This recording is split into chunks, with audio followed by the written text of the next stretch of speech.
I'm a journalist, and I've done a lot of writing for the New York Times and other magazines and papers. And we had been through an ordeal with my son, who had become addicted to methamphetamine, and really our family was completely torn apart, and we suffered through that for years. I wrote a piece about it with some trepidation, but it came out, and the reaction was really dramatic.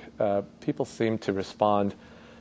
People either had been going through something similar with their family, or were grasping with other problems that families these days face.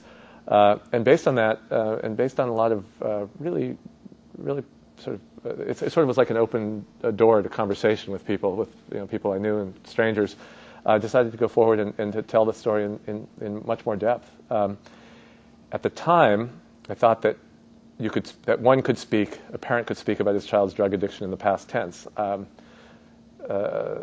Maybe a year into this process, Nick relapsed.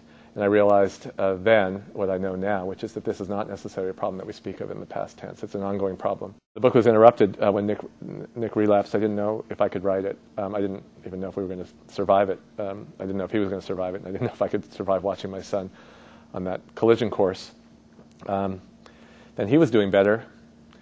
And I was going forward writing, and I had a brain hemorrhage and ended up in the emergency room. And then I ended up in the ICU.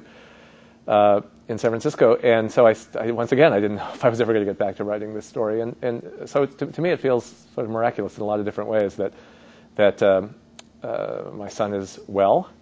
He's written a book for young adults called Tweak that tells the story from his perspective, and my book Beautiful Boy is out now, and it really is something that I say with, it's emotional. It's I feel sort of optimistic, hopeful, but with trepidation.